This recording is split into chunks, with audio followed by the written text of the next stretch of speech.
안녕하세요. 네, 우리 중고등부 예배 나오신 우리 선생님들, 학생들 진심으로 환영합니다. 오늘 어디 갔죠? 시험 기간이죠.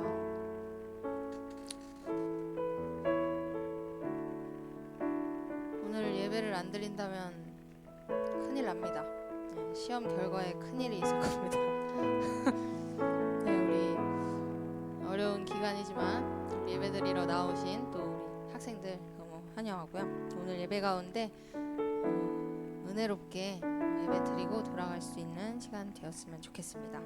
우리 시간 기도하시고 찬양할 텐데 하나님, 우리가 우리의 세상 가운데서 하나님의 자녀로서 우리가 어떻게 살아야 하는지 우리에게 말씀해 주시고 또 그 말씀 가운데 순종하며 나아갈 수 있는 우리가 될 수 있도록 우리의 길을 인도하시고 우리의 삶 가운데 함께하여 주시옵소서라고 이 시간 다 같이 우리의 삶과 또 오늘 드릴 예배를 위해서 기도하시고 찬양하도록 하겠습니다. 기도하시겠습니다.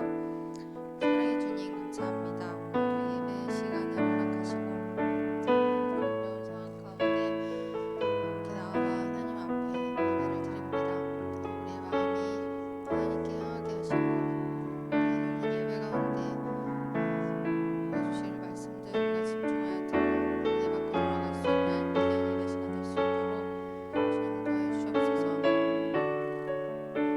특별히 시험 기간입니다. 하나님의 은혜 가운데 하나님의 은혜가 있게 하시고 하나님의 능력으로 시험 잘 마치고 우리의 또 드릴 수 있는 우리 중고등부 될 수 있도록 주님 인도하여 주시옵소서.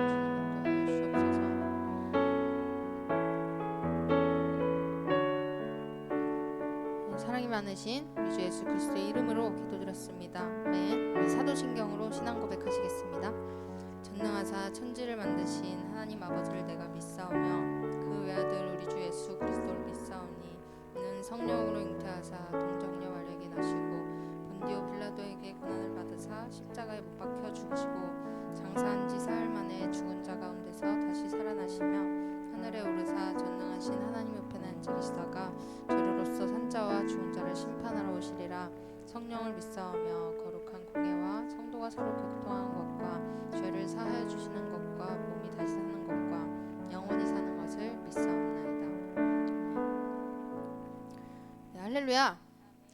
네, 오늘 날씨가 추워졌으니까요. 우리 다 같이 일어서서, 여기는 엄청 추워요. 여기는 시베리아 같아요. 에어컨을 켜가지고 일어서서 땀이 날 수 있도록 기쁜 마음으로 박수 치시면서 하나님 앞에 찬양 올려드리셨으면 좋겠습니다.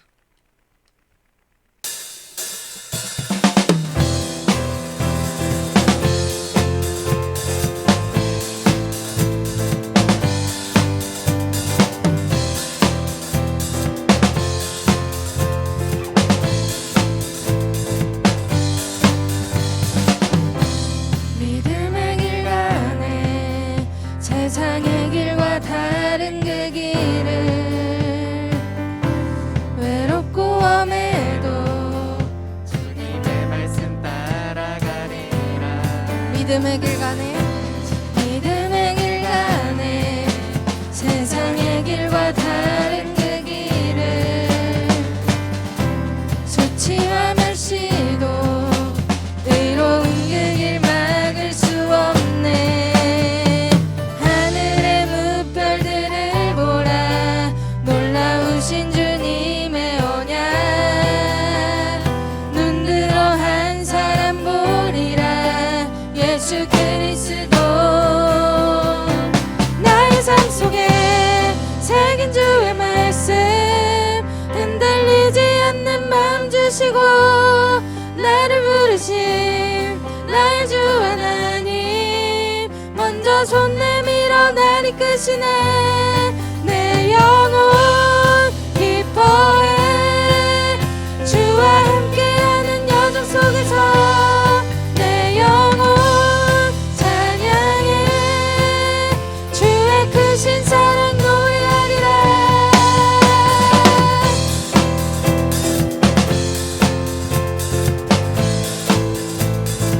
믿음의 길 가네 믿음의 길 가네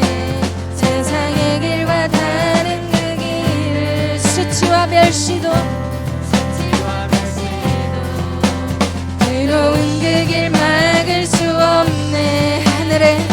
하늘의 무별들을 보라. 놀라우신 주님의 언약. 눈 들어 한 사람 보리라. 예수 그리스도. 나의 삶 속에 새긴 주의 말씀. 흔들리지 않는 마음 주시고 나를 부르신 나의 주 하나님. 먼저 손 내밀어 나를 끄시네. 내 영혼 기뻐해. 주와 함께하는 여정 속에서 내 영혼 찬양해. 주의 크신 사랑 노래하리라.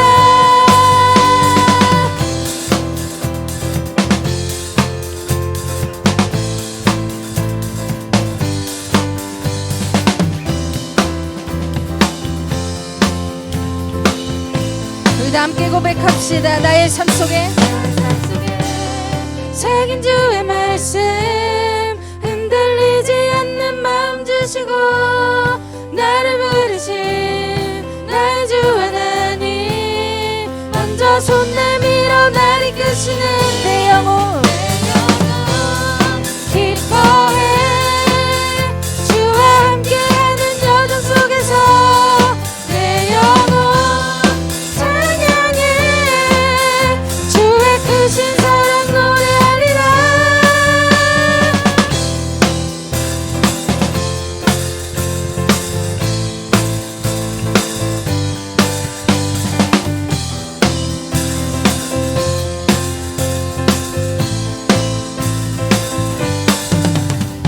우리의 삶이 힘들지라도 주님께서 예비하신 그 길을 걸어가기 소망합니다.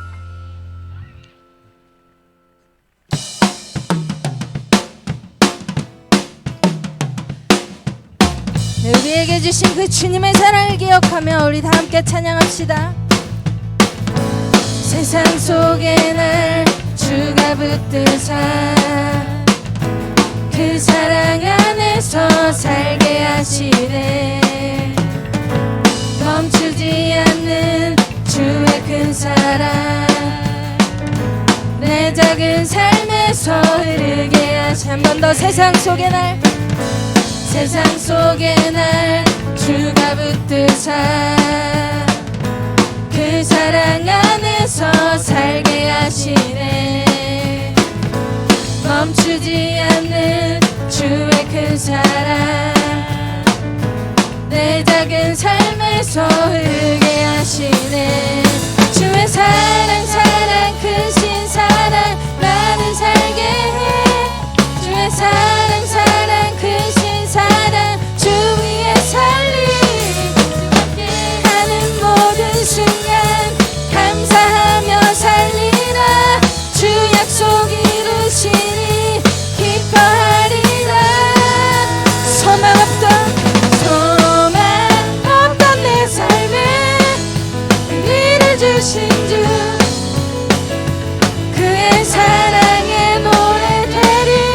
거친 길이라 해도 주 다시니 주와 함께 가리라.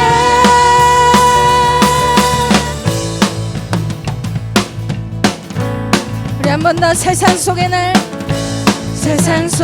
날 주가 붙드사 그 사랑 안에서 살게 하시네. 멈추지 않는 주님의 그 크신 사랑을 찬양합니다. 제 작은 삶에서 흐르게 하시네. 주의 사랑 크신 사랑 나를 살게 해. 주의 사랑 크신 사랑 주 위에 살리. 주 함께하는 모든 순간 감사하며 살리라. 주 약속 이루시리 기뻐하리라. 소망 없던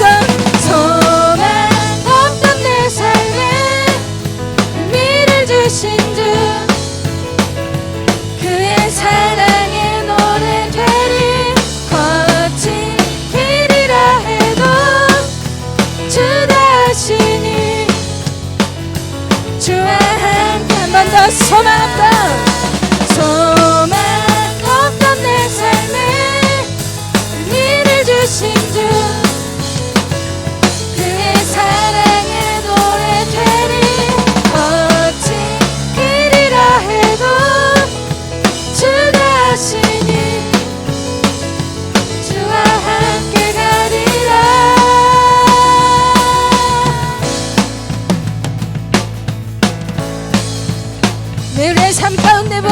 그 진노의 은혜를 기억하며 주님을 찬양합니다. 할렐루야.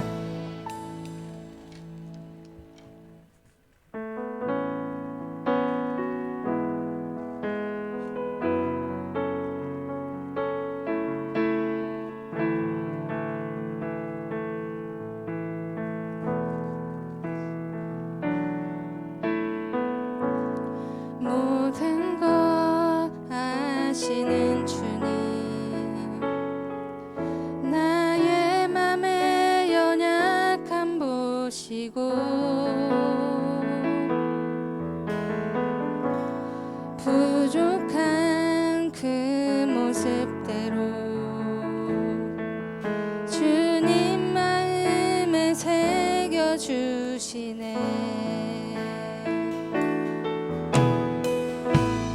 주님께 토로한 마음 하나하나 헤아려 주시니 그 마음 그 아픔들을 주님 손으로 품어주시네. 거친 길 위를 걸어갈 때도 험한 산이 앞을 막아도 빛하신 주님의 두 손이 나를 붙드네. 주의 마음이 닿은 내 삶에 성인 슬픔을 씻으시는 주님을 찬양, 주 이름을 찬양하네.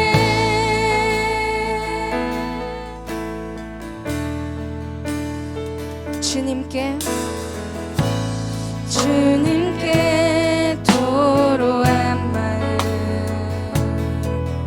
하나하나 헤아려 주시니 그 마음 그 아픔들을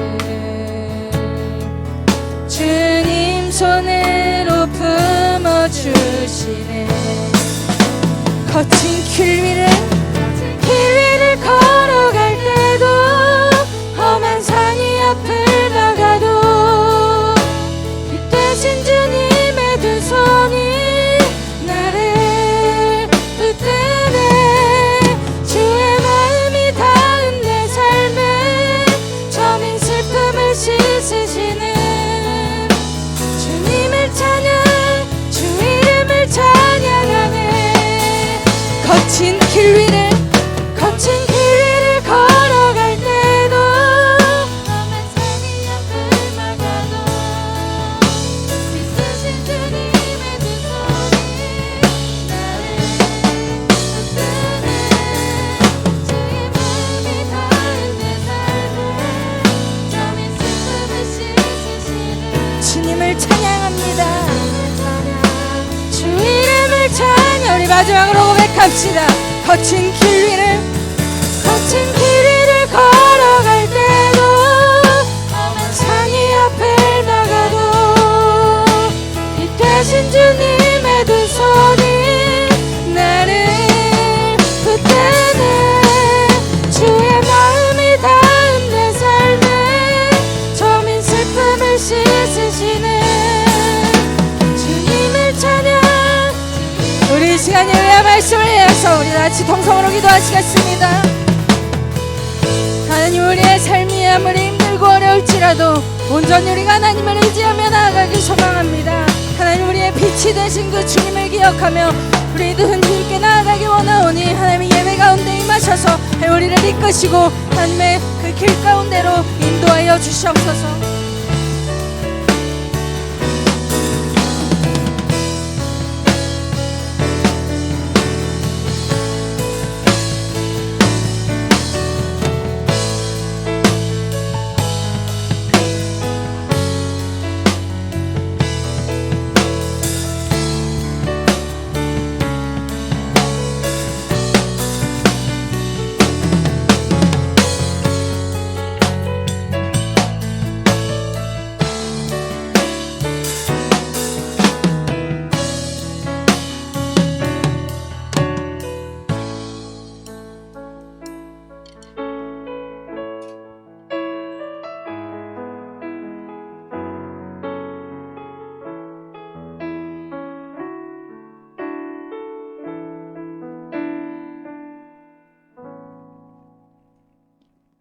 기도드리겠습니다. 사랑의 하나님, 중고등부 아이들이 추운 날씨 속 온라인과 오프라인 예배를 섬깁니다. 한절기 속에서 아픔 없이 학업과 예배를 섬기기를 원합니다. 주일 많은 유혹 속에서도 온전히 예배 자리로 모여 하나님과 교제하는 중고등부 학생들에게 큰 축복을 주세요. 또한 말씀 속에서 하나님의 지혜를 깨닫길 원합니다. 현재 코로나 바이러스 단계가 완화되고 있습니다. 일상생활 속에서 학생들과 더욱더 대화하고 만날 수 있기를 소망합니다. 말씀을 준비하시는 전도사님께 은혜를 더하여 주시고 앞으로도 주어진 환경 속에서 말씀을 통해 하나님을 더욱 찬양하며 은혜로 살아가는 전도사님이 되게 해주세요. 곧 가을 수련회를 진행합니다. 수련회를 위해 새벽부터 기도하는 많은 이들과 프로그램을 위해 준비하는 선생님들 모두 축복하여 주시고 준비하는 과정 속에서 큰 은혜 받기를 원합니다. 수련회를 통해 학생들이 하나님을 알아가고 하나님께서 기쁨 받으시길 원합니다. 예배를 준비하는 임원들과 주양한 찬양팀을 기억하여 주시고 오직 주님의 기쁨을 위해 준비하며 하나님께서 주신 달란트를 통해 더욱 주님께 나아갈 수 있도록 해주세요. 예배의 시작입니다. 마치는 시간까지 함께하여 주시고 사랑이 많으신 예수님의 이름으로 간절히 기도드립니다. 아멘.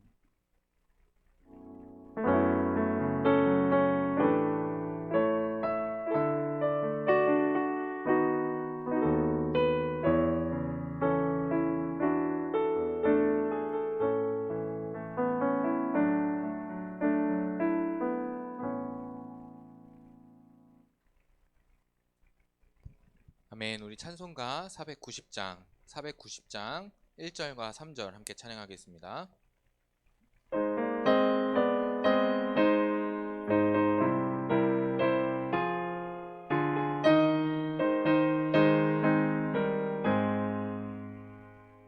지난 밤 내 꿈에 배었으니 그 꿈 이루어 주옵소서.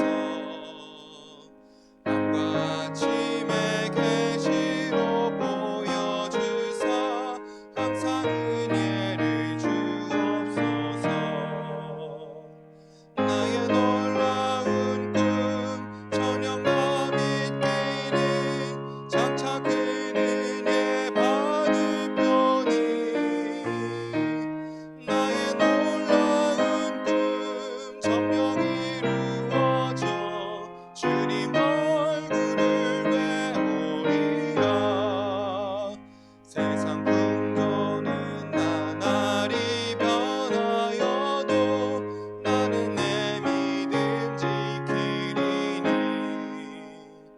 인생 살다가 죽음이 꿈 같으나 오직 내 꿈은 잠되리라. 나의 놀라운 꿈 정령과 믿기는 장차 큰 은혜 받을 편이. 나의 놀라운 꿈 점령 이루어져 주님 얼굴을 배우리라. 아멘. 우리가 함께 나눌 말씀은요, 창세기 41장 53절로 57절의 말씀입니다.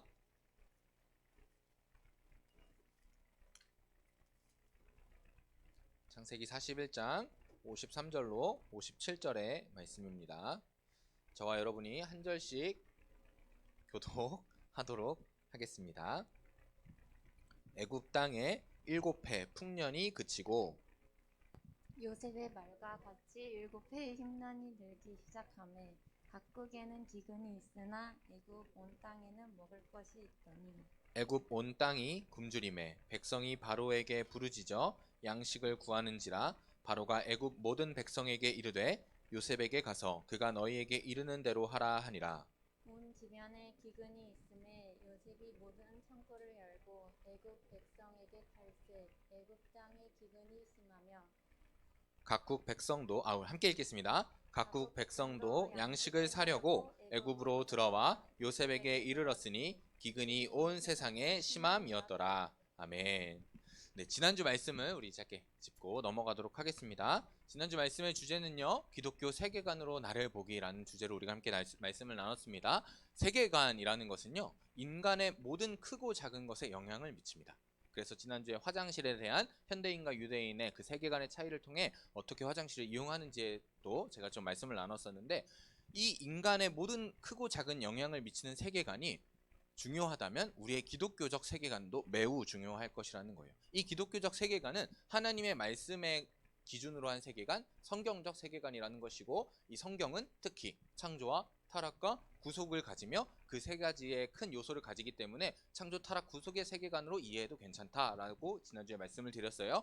창조는 하나님이 모든 천지와 인간을 창조하셨다라는 관점에서 사람과 모든 세상을 보는 것, 그러나 그럼에도 불구하고 죄로 인하여 인간과 지면에 하나님의 저주가 내렸다라는 것, 그럼에도 불구하고 그 창조, 타락 이후에 하나님의 형상이 오염된 인간과 이 땅 가운데 하나님께서 구속함을 베풀어 주신다라는 거예요. 그것이 지난주 말씀의 주제였고 말씀 본문이었는데, 흑암의 권세에서 속량 곧 죄사함을 얻었다라는 것입니다. 이 죄사함 그리고 속량이라는 것은 값을 대신 치러 주셨다라는 것이죠. 이렇게 창조, 타락, 구속의 세계관을 통해서 우리가 우리 자신을 바라봐야 하는데, 특히 그 중에 우리가 많이 오해하는 것이 뭐냐면 인간이 죄인이라는 개념에서 우리 스스로를 보기 시작한다는 것입니다.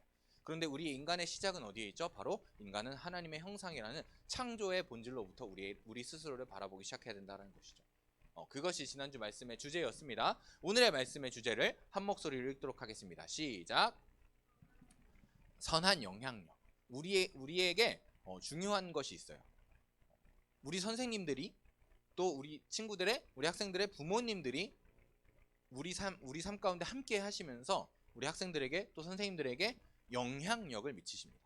어떤 영향력을 미칠까요? 삶의 전반적인 모든 영향력을 미치신다라는 거예요. 저는 저희 아버지한테 운전을 배우지 않았습니다. 저는 운전 학원에서만 운전을 배우고 아버지한테는 운전을 배운 적이 단 한 번도 없던 것 같아요.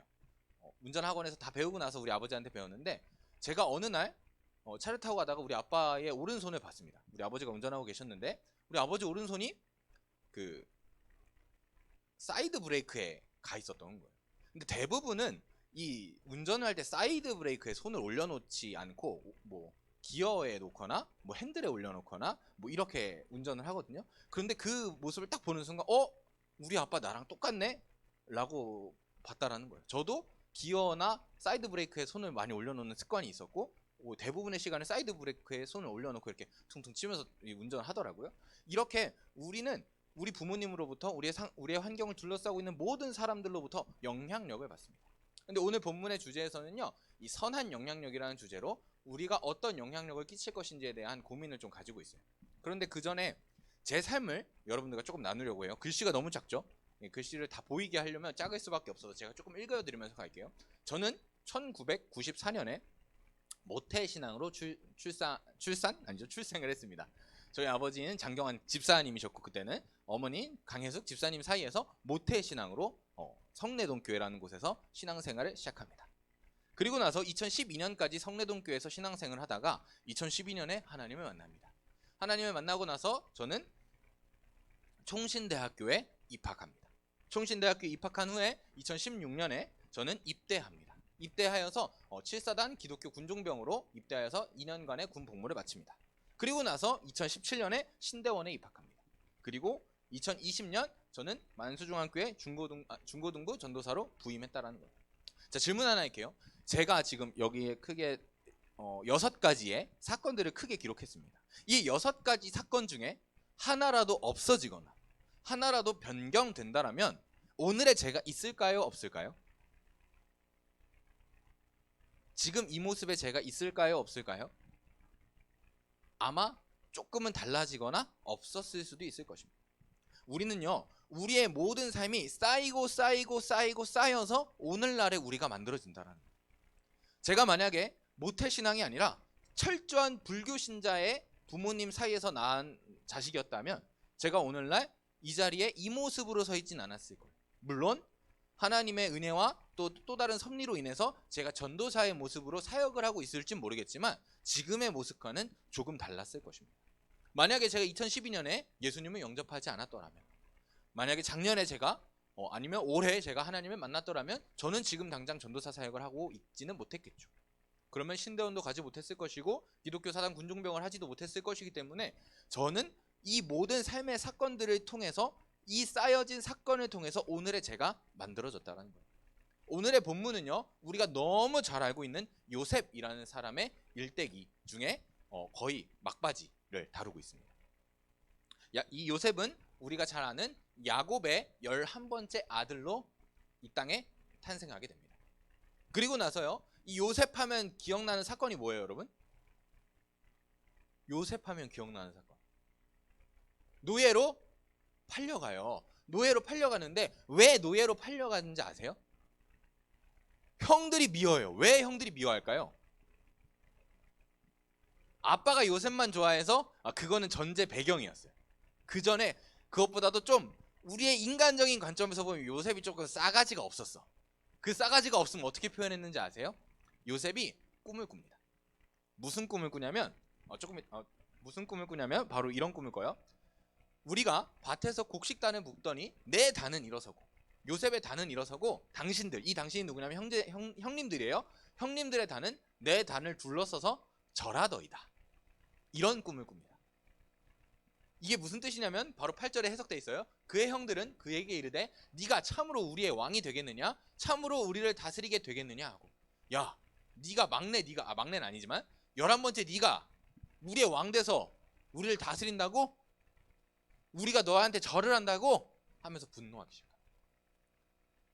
이 분노 속에서 요셉은 다시 한번 꿈을 꿉니다. 9절에 요셉은 다시 꿈을 꾸고 그의 형들에게 말하 이르되 내가 또 꿈을 꾼즉 해와 달과 11별이 내게 절하더이다. 이 11별이 누굴까요? 자신의 형제들이죠. 이렇게 계속해서 요셉은 하나님께서 꾸게 하시는 꿈을 꾸며 형제들에게 그 꿈을 설명합니다. 아까 제가 싸가지 없다라고 말을 표현했지만 절대 싸가지 없는 일이 아니었어요. 팩트를 전달한 것뿐이었어요. 자기가 꾼 꿈을 전달한 것뿐이었어요. 그런데 형제 입장에서는 저 새끼 이렇게 돼버린 거죠. 네가 감히? 11번째 네가 형들한테 내가 너한테 절을 해? 이렇게 돼버렸다는 거죠. 그래서 아까 말한 것처럼 노예로 팔려갑니다. 노예로 팔려가는데 그 중에 노예로 팔려간 이후에 보디발이라는 장군의 집에 들어가게 됩니다. 그 미디안 사람들은 애굽에서 바로의 신이 대장 보디발에게 요셉을 팔았더라. 이렇게 기록되어 있습니다. 이렇게 보디발의 집에 팔려간 요셉에게 이런 일이 발생합니다. 39장 2절인데요. 여호와께서 요셉과 함께 하심으로. 여러분 이거 노란색 줄 표시를 굉장히 주의 깊게 보셔야 됩니다. 맨 첫 번째 노란색 글씨는 하나님께서 이 요셉에게 꿈을 꾸게 하셨다는 것. 두 번째로는 여호와께서 요셉과 함께 하셨다는 것입니다. 이 여호와께서 요셉과 함께 하심으로 요셉의 삶이 형통한 삶이 됩니다. 그리고 이 요셉은 형통한 자가 되어서 그의 주인 애굽 사람의 집 보디발의 집에 있으니 그의 주인이 여호와께서 그와 함께 하심을 보며 또 여호와께서 그의 범사에 형통하게 하심을 보며 이 요셉을 뭘로 삼냐면요, 요셉을 가정 총무로 삼습니다. 우리가 뭐 영화에서 흔히 보는 집사 같은 거죠. 근데 그 중에서 집사 중에 최고의 집사, 우리의 모든 집안의 일을 다 감당할 수 있는 그런 집사였다는 거예요. 그래서 자기 소유를 다 그의 손에 의탁합니다. 신이 대장 보디발이 얼마나 많은 부를 가지고 있겠습니까? 그런데 그 모든 부를 관리하고 다스리고 굴릴 수 있도록 모든 권한을 위임했다라는 것이죠. 이렇게 요셉은 성장합니다. 그리고 나서 이 보디발의 집에서 무슨 사건이 발생하냐면 보디발이 모든 것을 요셉에게 위임하였으나 한 가지 위임하지 않은 것이 있었습니다. 그것이 뭐였냐면 그의 아내를 건드리지 말라는 것이었어요. 그런데 문제는 이 요셉은 굉장히 신실한 사람이어서 그 말을 순종하고 있었음에도 불구하고 먼저 보디발의 아내가 이 요셉에게 접근합니다. 그래서 이 요셉에게 추파를 던지죠. 그런데 이 요셉은 그 추파를 완전히 거절합니다.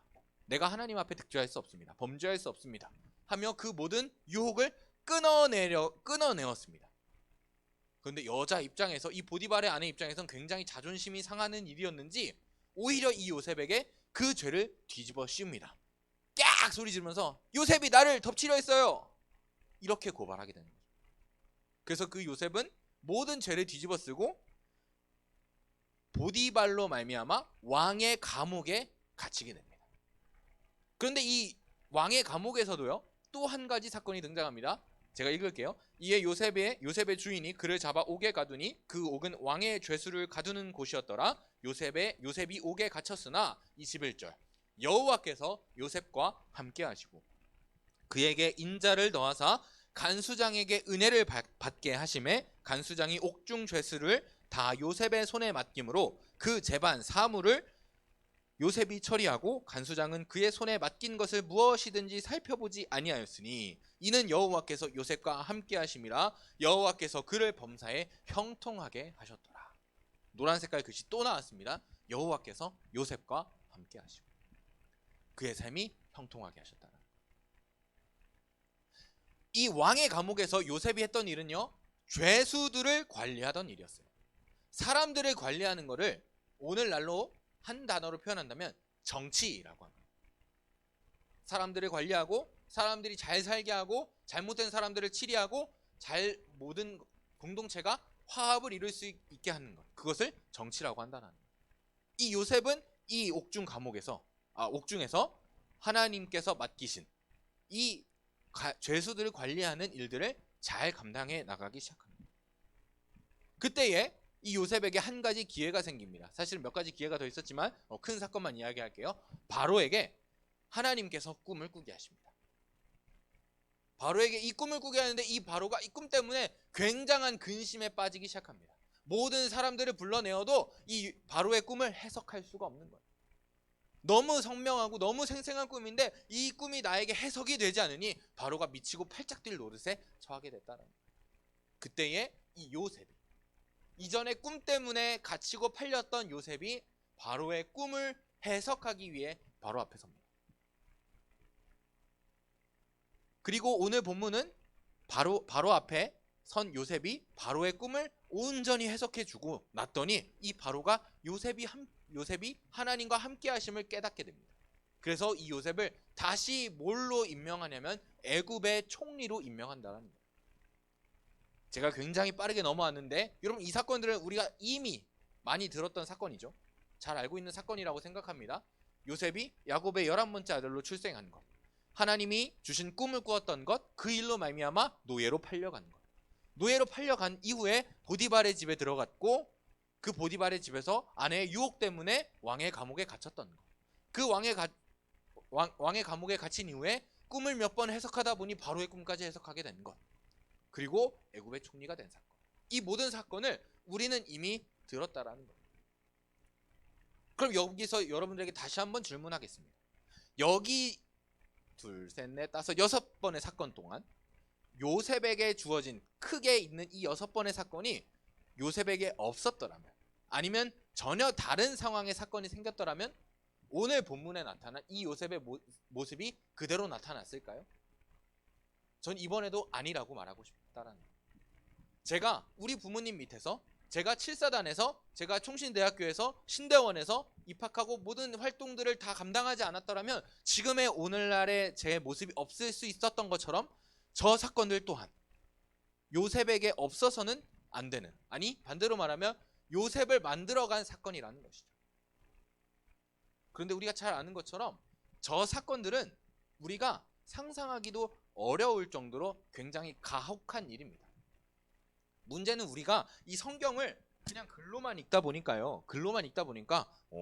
요셉이 노예가 됐구나, 요셉이 보디발의 집에 팔려갔고 유혹을 받았다가 왕의 감옥에 갇혔구나, 이렇게 보는데, 여러분, 이게 여러분들의 일이라면 그렇게 쉽게 넘어갈 만한 일일까요?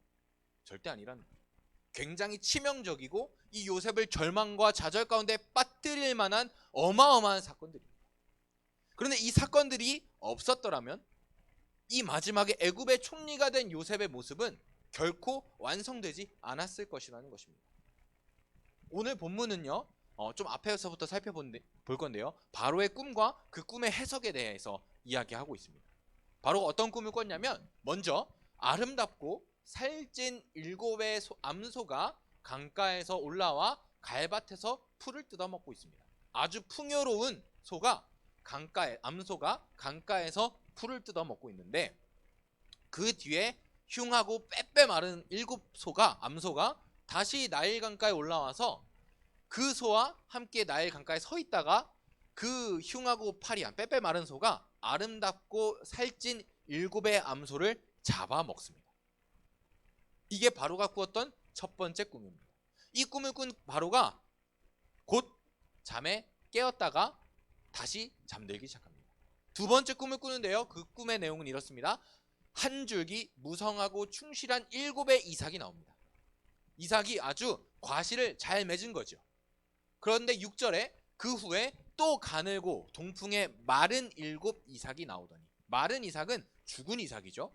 마른 이삭이 나오더니 그 가는 7 이삭이 무성하고 충실한 7 이삭을 삼켰다라는 거예요.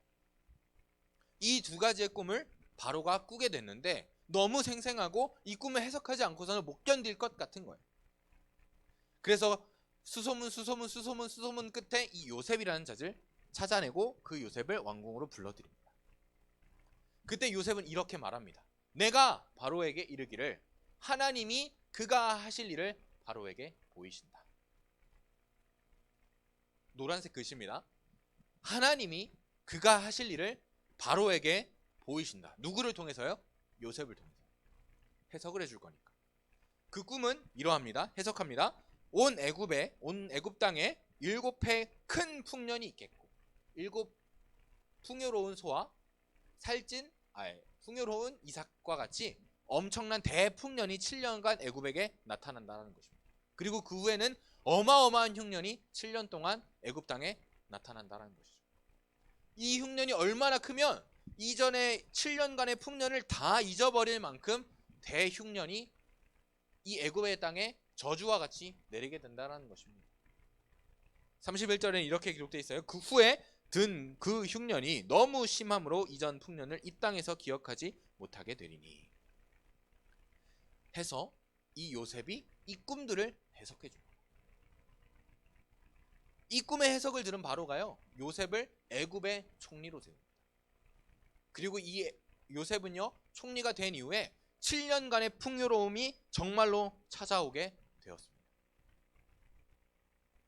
7년간의 대풍년이 애굽의 땅에 찾아왔을 때 요셉은 모든 사람들에게 명령합니다. 그것을 다 거두어 성에 저장하라. 그 7년이 지나간 이후에 정말로 말도 안 되게 어마어마한 기근이 7년간 애굽 땅을 뒤덮습니다. 그것이 오늘 본문의 시작입니다. 53절입니다. 애굽 땅에 7해 풍년이 그치고 요셉의 말과 같이 7해 흉년이 들기 시작하며 각 국에는 기근이 있으나 애굽 온 땅에는 먹을 것이 있더니. 애굽 온 땅에 왜 먹을 것이 있습니까? 이 요셉의 명령으로 말미암아 7년간의 대풍년 기간 동안 저장해 놓은 온 곡식이 저장되어 있었기 때문이라는 거예요. 그런데 이 애굽 땅에만 곡식이 있고 주변의 모든 국가에는 여전히 그 흉년 때문에 저장해 놓은 것이 없어서 점점 사람들이 피폐해져 가고 있었다라는 거예요. 애굽 온 땅이 굶주림에 백성이 바로에게 부르짖어 양식을 구하는지라. 바로가 애굽 모든 백성에게 이르되 요셉에게 가서 그가 너희에게 이르는 대로 하라 하니라. 온 지면에 기근이 있음에 요셉이 모든 창고를 열고 애굽 백성에게 팔세 애굽 땅에 기근이 심하며 각국 백성도 양식을 사려고 애굽으로 돌아와 요셉에게 이르렀으니 기근이 온 세상에 심함이었더라. 먼저는요, 애굽 땅에 저장된 곡물을 애굽 사람들이 받지 못하니까 그 7년간의 흉년으로 굉장히 어려움에 곤란에 빠지게 됩니다. 그때 이 요셉은 이전까지 저장했던 모든 곡식들을 열어 이 사람들을 먹이기 시작합니다. 애굽에 있는 사람들을 구원했다라는 거예요. 두 번째로는요, 각국 백성도 양식을 사려고 애굽에 들어옵니다. 애굽을 주변에 둘러싸고 있는 모든 나라가 애굽에는 곡식이 있대 하는 그 소식을 듣고 애굽에 와 이 애굽의 쌀을 곡식들을 사갔다라는 거예요.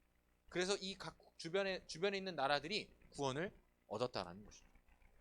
그리고 마지막으로는요, 이스라엘의 아들들, 이 아들들이 누구냐면 요셉의 형들입니다. 이 형들이 애굽의 땅까지 양식을 사러 옵니다. 6절에 때에 요셉이 나라의 총리로서 그 땅 모든 백성에게 곡식을 팔더니 요셉의 형들이 와서 그 앞에 땅에 엎드려 절하매 요셉이 보고 형들인 줄 아나 모르는 체하고 엄한 소리로 그들에게 말하여 이르되 너희가 어디서 왔느냐? 그들이 곡물을 사려고 가나안에서 왔나이다 하며 그 자신의 가족들에게까지 결과적으로는 곡식을 베푸며 이 사람들이 살아갈 수 있도록 구원을 베푼다는 거예요. 그런데 이 사건은 자신의 가정만 구원한 것이 아니라 이 사건 이후에 모든 이스라엘이 애굽 땅으로 들어와 430년을 살게 됩니다.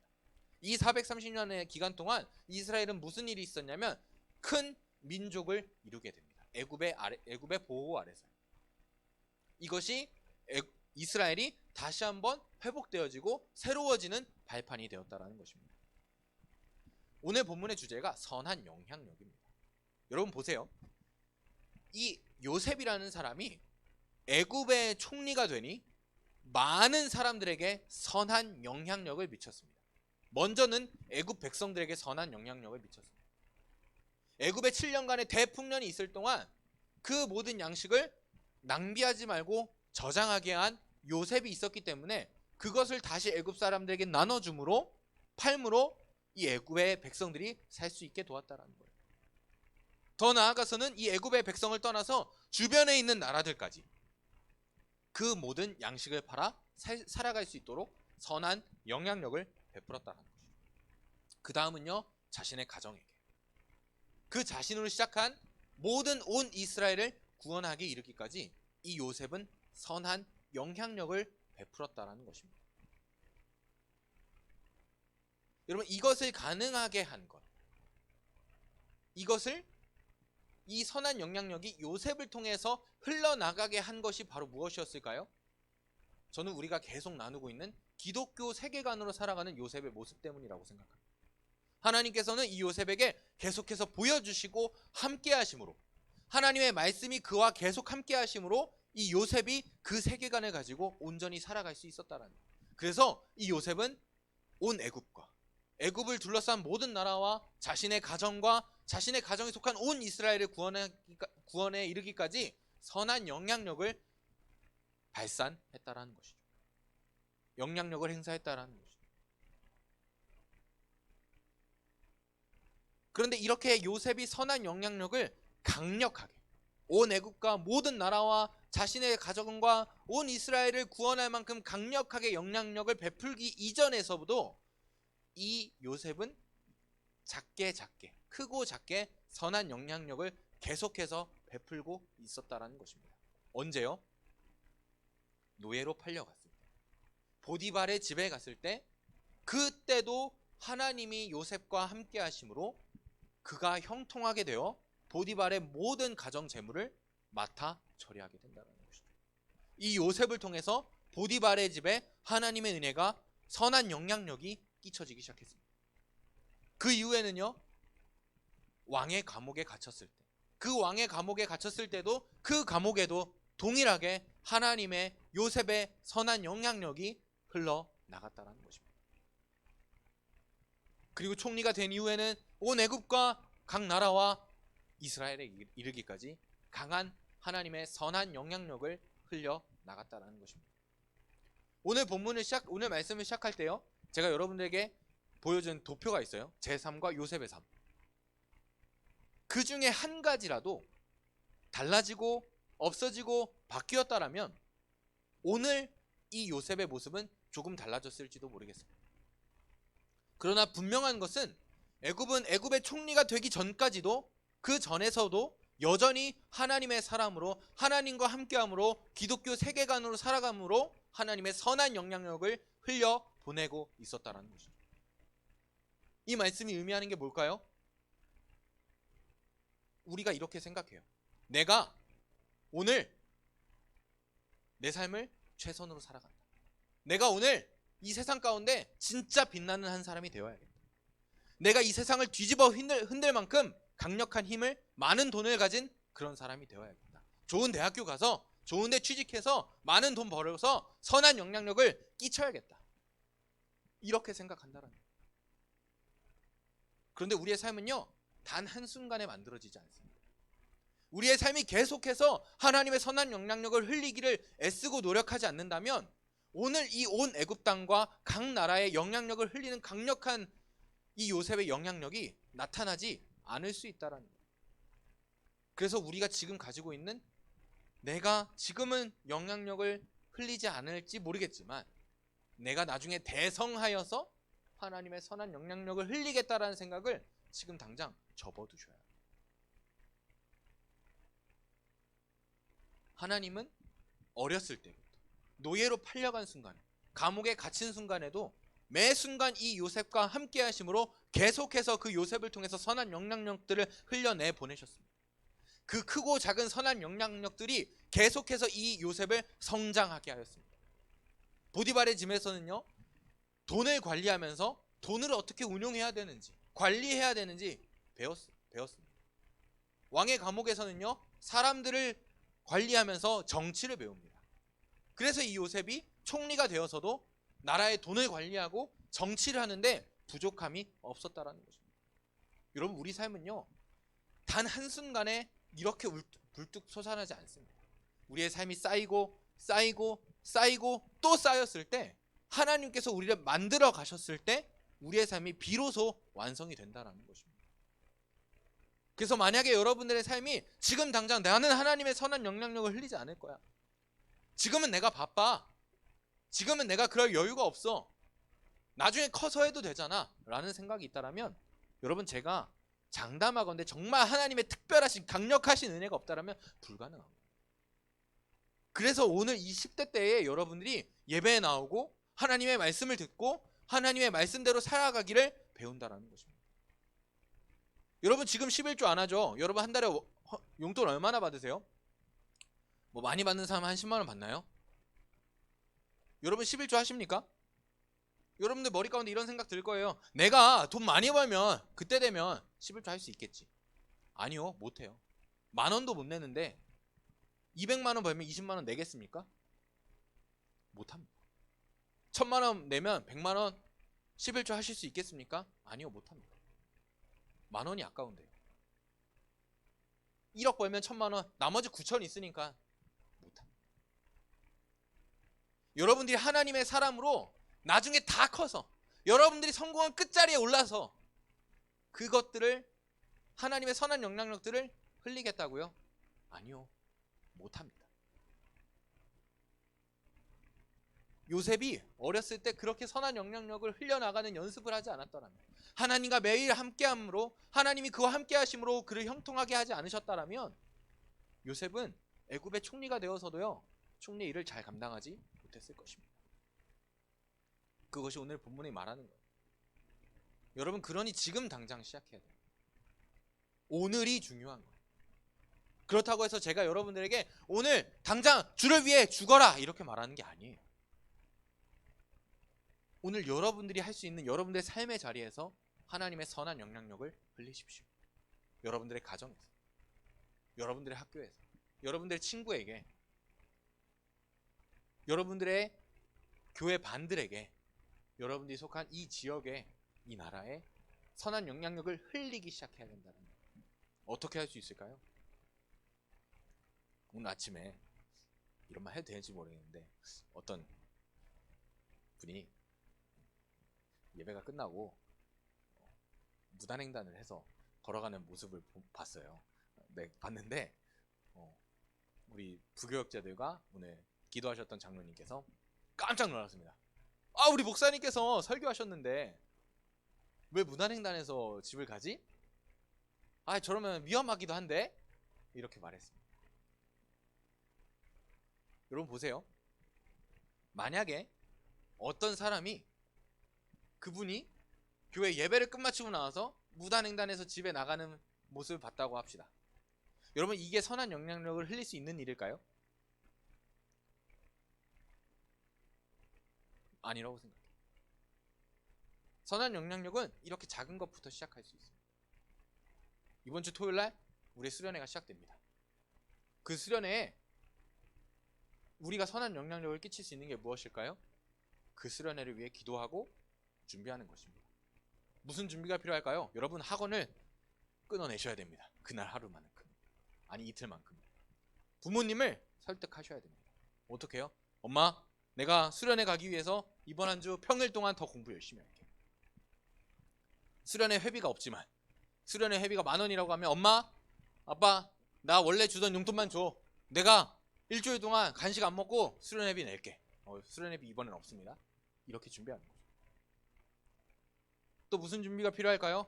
야 친구야, 우리 중고등부에 수련회가 있는데 내가 거기서 하나님께서 은혜를 주실 걸 믿거든. 같이 갈래? 이런 준비도. 우리가 선한 영향력을 흘릴 수 있는 것은 사실 너무나 많습니다. 그것이 어떻게 시작될 수 있냐면요, 기독교 세계관으로 살기 시작할 때 시작됩니다. 기독교 세계관은 성경적 세계관이요, 하나님의 말씀에 의거한 세계관이요, 창조, 타락, 구속의 세계관입니다. 우리가 그렇게 우리의 삶을 살아나가야 됩니다. 여러분들이 완성될 때까지, 요셉이 애굽의 총리가 될 때까지 하나님의 성령 영향력을 흘리는 것을 게을리하지 마십시오. 지금 당장 시작하지 않으면 우리는 커서도 할 수 있어요. 진짜 특별한 은혜가 있으면 할 수 있는데 더 어렵게 됩니다. 통계가 있습니다. 10대 때 하나님을 만나는 확률이 50대 때, 60대 때 하나님 만나는 확률보다 몇십 배는 더 높습니다. 그렇게 훈련받는 시간이 있다라면 우리가 나중에 10대 때 하나님을 만나고 하나님 말씀대로 50대, 60대에 살아가는 건 전혀 다른 삶이겠죠.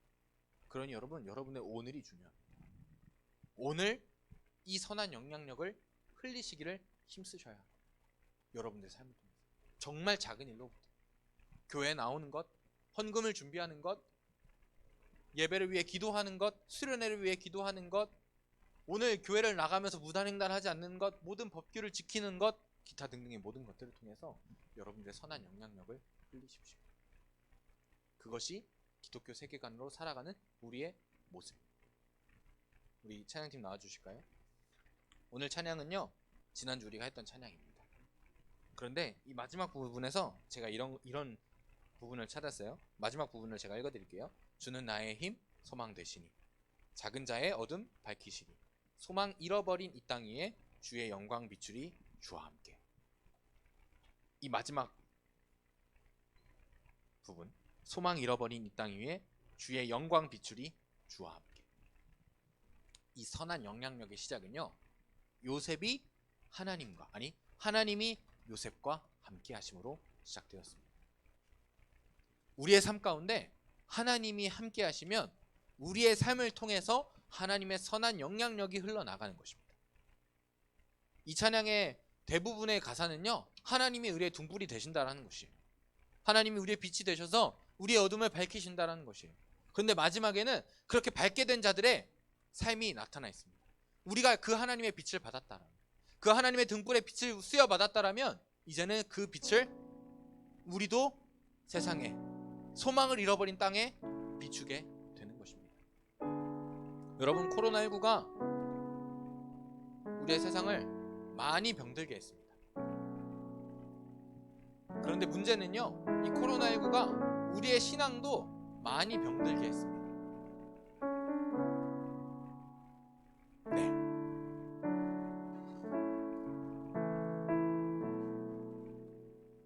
이 땅만 소망을 잃어버린 게 아니고 우리도 우리의 신앙을, 우리의 소망 되신 하나님을 잃어가고 있을지 모르겠습니다. 저는 그것이 너무나 두렵습니다. 오프라인으로 나와 있고 온라인으로 지금 실시간으로 예배드리는 친구들 너무 귀합니다. 그러나 그것이 전부가 되어서는 안 됩니다. 우리가 이 시간을, 이 공간을 채운다는 것이 하나님의 사람으로 살아가는 것이 아니기 때문입니다. 오프라인을 통해서 코로나 기간에 내가 그래도 예배라도 드리자, 온라인을 통해서 오프라인이 안 되니까 온라인으로라도 내가 드리잖아, 이것에 우리의 신앙을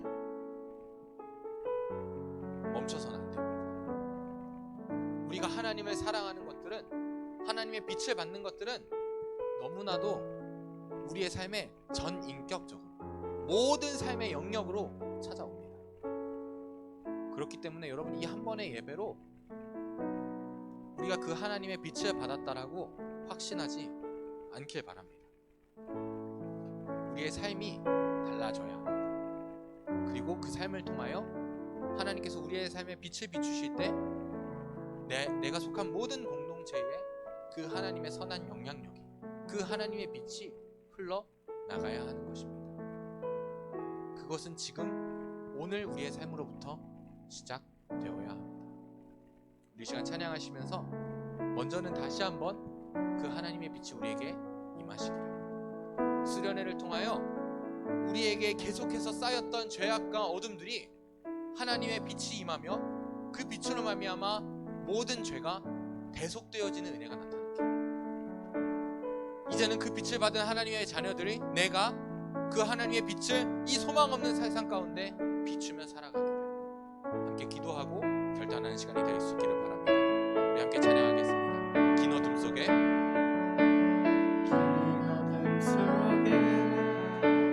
영광의 빛을 죄와 절망의 간식 소리만 있네.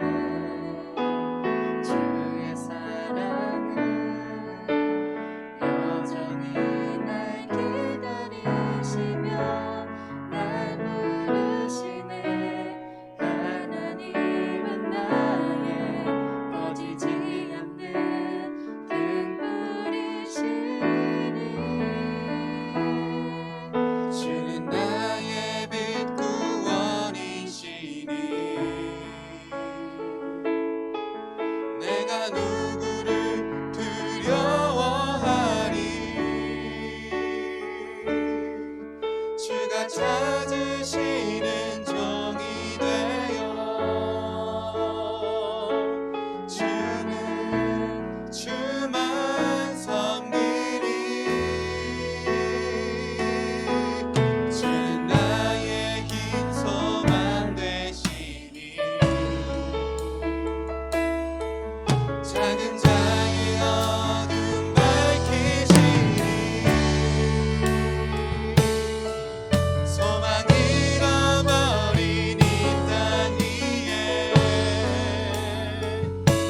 주의 영광 비추리. 주는 나의 빛 구원이시니.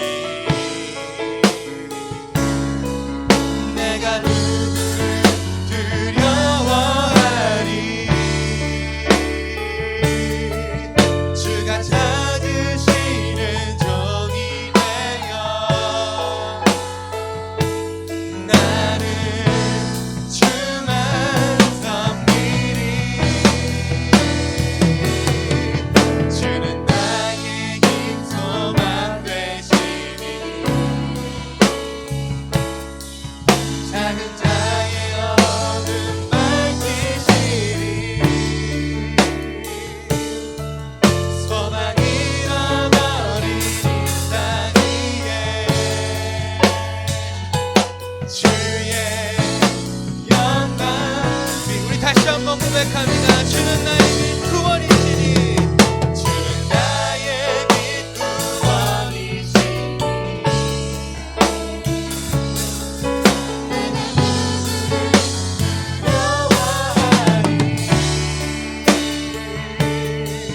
주가 찾으시는 종이 되어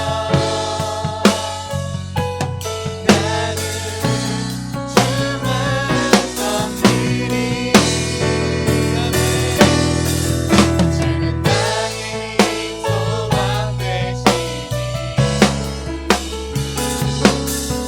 작은 자의 어둠 밝히시니. 소망 잃어버린 이 땅 위에 주의 영광 비추리. 주와 함께 이 시간 함께 기도하기 원합니다. 하나님, 우리에게 그 하나님의 빛을 비춰 주시옵소서.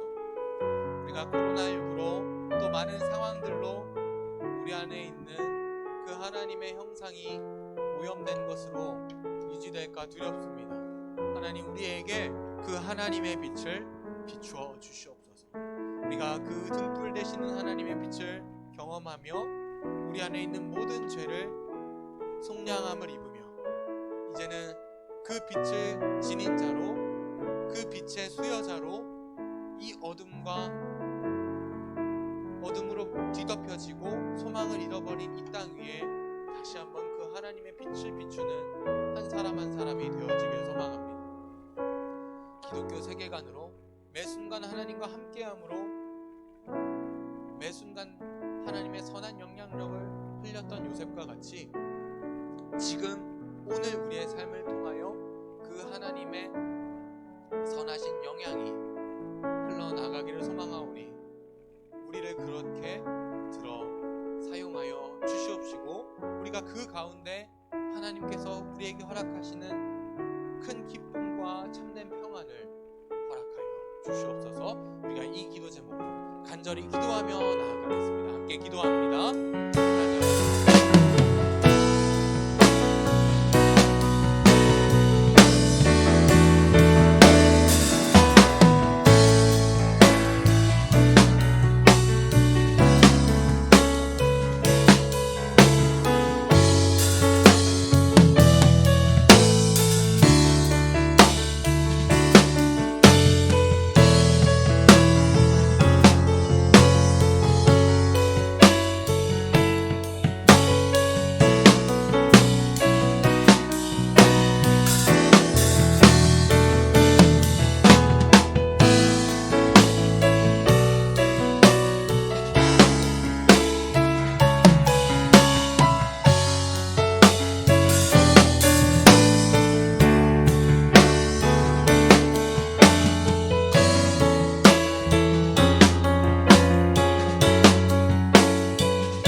우리 한 가지 더 기도하기 원합니다.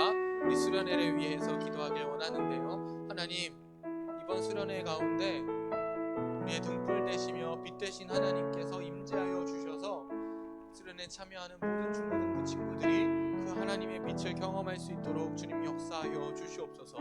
그 빛으로 말미암아 우리 안에 있는 죄와 슬픔과 아픔과 고통과 우리의 모든 더러운 것들이 물러가게 하시며 예수 그리스도로 말미암은 그 속량함이, 죄의 속량함이 우리를 씻으시며 우리가 이제는 그 빚진 자로 살아갈 수 있는 힘을 얻는 우리의 수련회가 되어질 수 있도록 주님 역사하여 주시옵소서.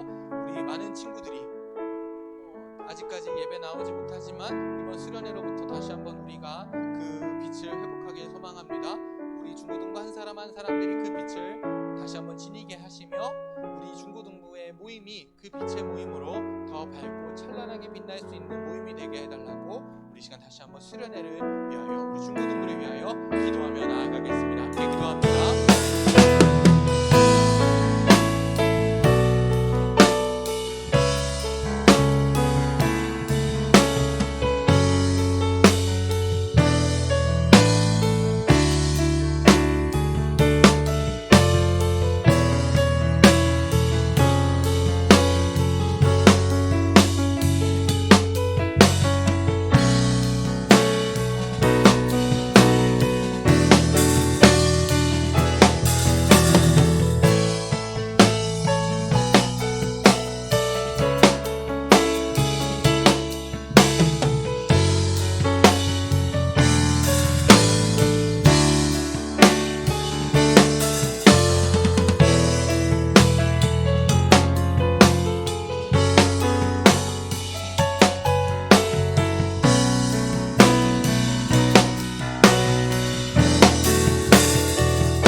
마지막으로 한번 고백합니다. 주는 나의 빛 구원이시니 주는 나의 빛 구원이시니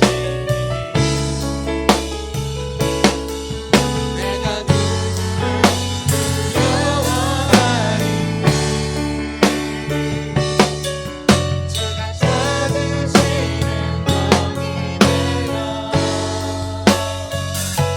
주의 주만 섬기리 주는 나의 빈 소망 되시니 작은 작은 어둠 밝히시리 소망으로 머리 희망 위에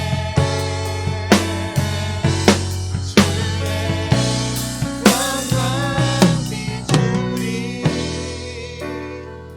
주와 함께. 하나님, 오늘의 예배가 준비되어지고 있는 우리의 수련회가 하나님이 우리와 함께 하시는, 우리가 하나님 앞으로 나아가는 하나님과의 만남의 장이 되어주기를 소망합니다. 그렇게 열려진 하나님과 우리 사이에 있는 문이 매 순간 우리의 삶 가운데 열려 있어서 하나님께서 매 순간순간마다 우리의 삶에 함께 하심으로 하나님의 선한 영향력이 흘러갈 수 있도록 우리 만수중앙교회 중고등부 한 사람 한 사람을 축복하여 주시옵소서. 우리가 그 빛을 지닌 자, 빛을 가진 자로 살아가길 소망하오며 우리의 공동체가 그 빛들이 모일 때 더 밝고 더 멀리 비칠 수 있도록 인도하여 주시옵시고 그 빛으로 말미암아 이 만수동의 지역이 세계 열방이 하나님의 빛을 볼 수 있도록 주님 축복하여 주시옵소서. 우리의 기도에 응답하실 줄 믿사오며 역사하시는 우리 구주 예수 그리스도의 이름으로 기도드립니다. 아멘. 주기도문으로 예배를 마칩니다. 하늘에 계신 우리 아버지여, 이름이 거룩히 여김을 받으시오며 나라에 임하옵시며 뜻이 하늘에서 이룬 것 같이 땅에서도 이루어지이다.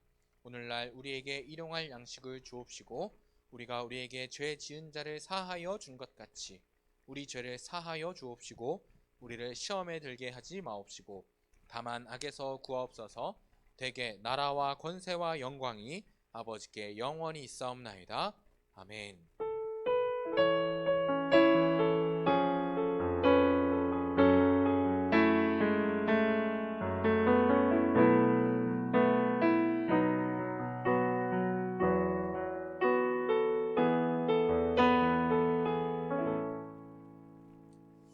예배를 마칩니다. 우리 부장님 나오셔서 광고 진행해 주시겠습니다.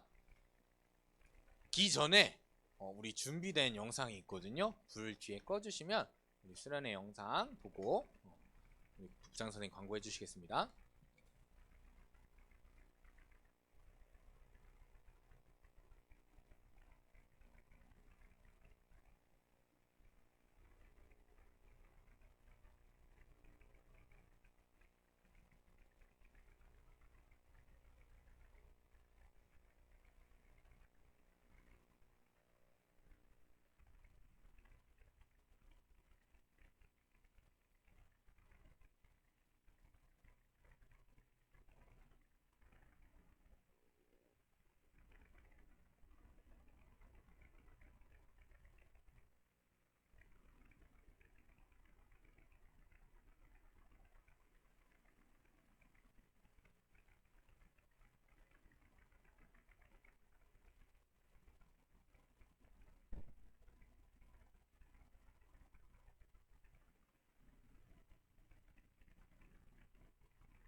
재밌게 봤어요? 권 선생님 몸개가 더 재밌는 것 같아요. 자, 날씨가 많이 추워졌죠? 자, 명절 건강 조심하시고 코로나 조심하시고. 자, 오늘 수련회 얘기를 좀 해야겠죠? 자, 수련회가 이제 이번 주에 있습니다. 이제 수련회가 다음 주인데 우리 출석하는 학생들이 많이 없네. 여러분들 어릴 때 학생 때 부지런히 신앙생활을 하셔야 돼요. 여러분들이 예배 참석하면서 참석 못하시는 분들 좀 참석할 수 있도록 노력하시 바랍니다. 알았죠? 과연 내가 예배 참석을 코로나가 무서워서 참석을 못하는지, 우리 만수중앙교회 중고등부가 감염에 위험이 있어서 못 나오는지, 아니면은 이것을 기회로 삼아 가지고 예배 참석 안 하려고 그러는지 잘 좀 생각해 봐야 돼요. 어려울 때에 믿음이 나타납니다. 교회 못 나올 이유를 대자고 하면은 참 많아요. 네, 우리가 아니지. 저희 어머님이 항상 그러셨죠. 제가 이제 뭘 안 해놓고 핑계를 대면은 야 범서가 저 공동묘지 가봐라. 이유 없이 죽을 사람이 있는가? 다 이유가 있어서 죽었단다. 그렇게 말씀하셨는데 교회를 못 나올 이유를 찾지 마시고 교회를 나가야 되는 이유를 찾으셔가지고 꼭 참석하시기 바랍니다. 자, 수련회가 몇 시에 있습니까? 토요일날 10시부터 있어요. 그러니까 10시보다 일찍 나와야겠죠? 그죠? 좀 더 적극성을 가지고 참석하시기 바랍니다. 또 누가 알아요? 또 오징어 게임 해갖고 상금으로 한 돈 10만원 줄지 태블릿 하나 줄지 또 모르죠. 그죠?